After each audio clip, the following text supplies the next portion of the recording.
అందమైన చర్మ సౌందర్యం మీ సొంతం. Second aqua radiance deep cleansing gel. Industry నుంచి బయటికి రాకపోయినప్పుడు కొంతమంది ఫ్రెండ్స్ ఉన్నారు.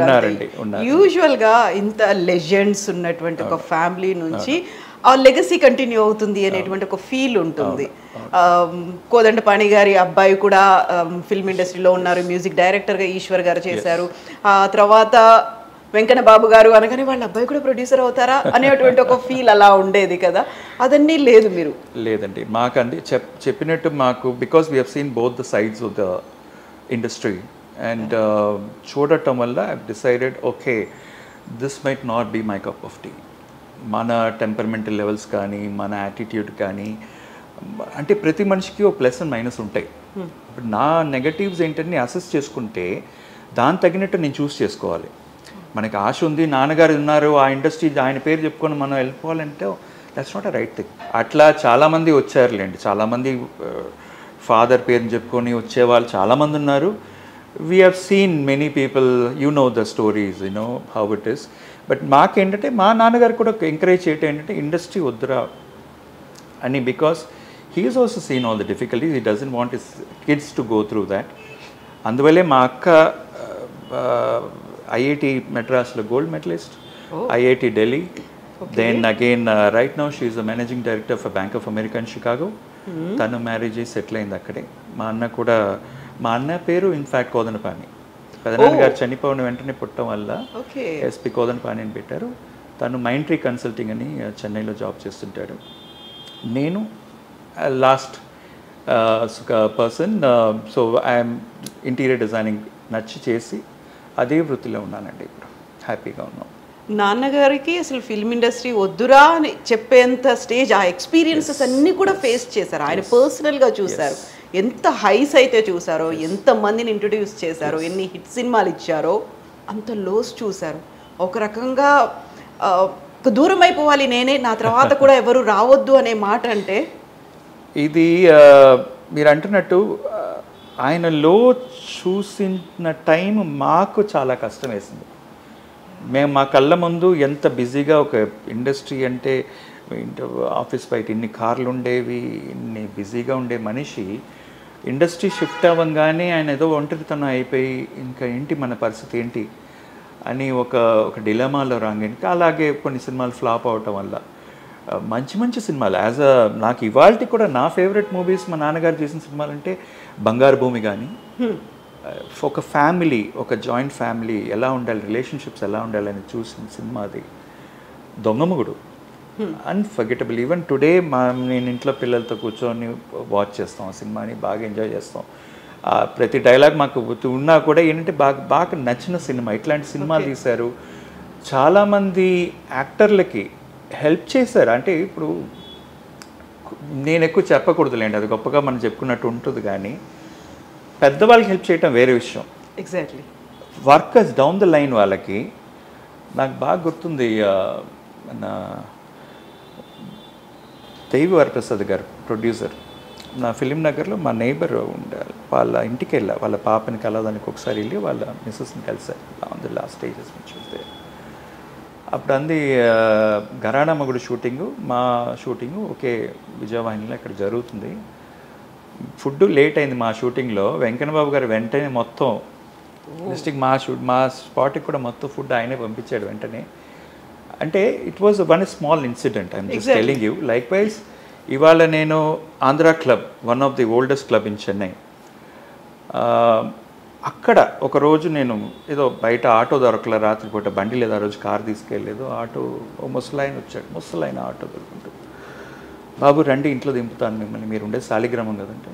నాకు అర్థం కాలేదు, మీరు వెళ్ళాల్సి వెంకన్నబాబు గారు అబ్బాయి కదా అంటాడు. అరే ముసలాయితను నాకు ఎవరో తెలియదు, నీకల్లా మా నాన్నగారు లేదు మేము చూస్తుంటా పోలికలు మీకు ఎక్కువ అయింది ఉంది, నేను కూడా 2-3 చెప్పారు, ఇలా పలానా వెంకన్నబాబు గారు అబ్బాయిని చెప్పారు, నాకు తెలుసు, నేను స్టాండ్లో చూస్తుంటాను మిమ్మల్ని, రండి సార్ నేను దింపుతాను అన్నారు.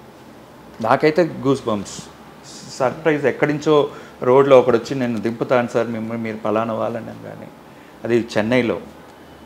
ఎక్కాను, ఎక్కగానే ఇల్లు తెలుసు కదండి మీకు, వచ్చాను సార్ చాలాసార్లు వచ్చాను, ఇవాళ కూడా మా ఇంట్లో మా కొడుకు పెళ్లి జరగడానికి కారణం వెంకన్న బాబు గారే. ఓ ఆటో డ్రైవర్ వాళ్ళ కొడుకుకి వాళ్ళ ఫ్యామిలీకి అంటే ఏ ఎక్స్పెక్టేషన్స్ లేకుండా ఎలా మనుషులకి సహాయపడాలి, లేని వాళ్ళకి ఎలా సహాయపడాలి అనేది కూడా ఆయన చేతులతో చాలా నేర్చుకున్నాం మేము.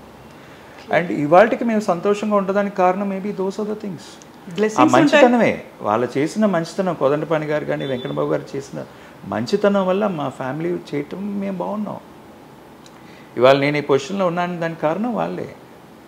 సో ఆ బాటలోనే మనం వెళ్ళాలి, అప్పుడే మన పిల్లలు ఇంకా సంతోషంగా ఉంటారు అనే ఒక చిన్న సింపుల్ ప్రిన్సిపల్ అండి. దీనికి ఏదో సినిమా ఇండస్ట్రీకి రావాలి, ప్రొడక్షన్ చేయాలి కానీ ఇది చేయాలి కానీ మాకు ఆశ లేదు. ఇవాళ కూడా చాలామంది టెంప్ట్ చేస్తుంటారు నన్ను, మా ఫ్రెండ్స్ కలిసినప్పుడు. పాత సినిమాలే ఉన్నాయి కదా, రిలీజ్ చేయొచ్చు కదా, దాన్ని మళ్ళీ తీయచ్చు కదా, మంచి సబ్జెక్ట్స్ ఉన్నాయి కదా. No, we are కంటెంటెడ్.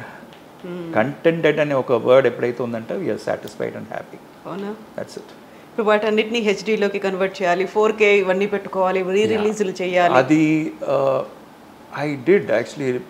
బంగారు భూమి, దొంగమగుడు ఇట్లాంటి సినిమాల్ని ప్రిజర్వ్ చేసుకోవాలని నా క్లోజ్ ఫ్రెండ్సే ఉన్నారు ఈటీవీలో కానీ ఇట్లాంటి చోట. వాళ్ళతో మాట్లాడి వాళ్ళ సహాయం తీసుకొని ప్రింట్ ఎక్కడ మంచి ప్రింట్ దొరుకుతుందని చూసి ఆ ప్రింట్ని ఎతికి మళ్ళీ దాన్ని 4Kలో కన్వర్ట్ చేసి హార్డ్ డిస్క్లో సేవ్ చేసి పెట్టుకున్నా. ఓన్లీ రీజన్ ఇస్ రేపు మన పిల్లలు చూడాలన్నా ఇంట్లో ఎవరు చూడాలన్నా ఉండాలని. రిలీజ్ ఆస్ అంటూ మాకైతే I don't know the directions how to go with it. Again మళ్ళీ వద్దులే ఆ తలకాయ నొప్పులు వద్దని చెప్పి మేము ఉన్నాం. ఇప్పటికీ మా సినిమాలు అమ్మకుండా ఆ సినిమాలు ఎవరు 5 years 10 years అడుగుతుంటారులేండి కొంతమంది. I will just give it to them for that reason. అంతేగాని మంచి సినిమాలు ఉండాలనే ఒక ఆశతో కానీ అది రిలీజ్ మళ్ళీ కమర్షియల్గా దాని గురించి అంత తెలివితేటలు లేవు మాకు. సో వెంకన్న బాబు గారు ఎంతైతే హెల్ప్ఫుల్ నేచర్ ఉందో అంతే ముక్కుసూటి మనస్తత్వం అనేది కూడా. ఏదన్నా ఉంది అంటే టక్కున చెప్పేస్తారు, చాలా స్ట్రాంగ్గా ఉంటారు, మొహమాటాలు లేవు అనేది కూడా ఉంది కదా. సో మీకు ఈ అదర్ సైడ్లో ఉన్నటువంటి మెమరబుల్ మూమెంట్స్ ఏమున్నాయి? చాలా ఉన్నాయండి, చాలా చాలా చాలా ఉన్నాయి. ఆయన యాజ్ యు రైట్లీ సెడ్ శివుడులా ఒక మంచి ఫేస్ ఎలా ఉంటుందో ఆ అదర్ ఫేస్ అంటే జనరల్గా ఆయన కోపం రాదు. నాకు తెలిసి అందరితో చాలా జోబియల్గా ఉంటారు, మాతోనే ఫ్రెండ్స్ లాగానే ఉంటారు ఆయన. ఎక్కడైతే ఒక మనిషి తప్పుగా ఆలోచిస్తూ తప్పుగా చేయటం, అన్యాయం చేయటం, అబద్ధాలు మాట్లాడటం, ఇట్లాంటి ఒక క్యారెక్టర్స్ ఉన్న వాళ్ళని మటుకు కోపం వచ్చిందంటే మటుకు ఆయన్ని స్పేర్ చేయరా?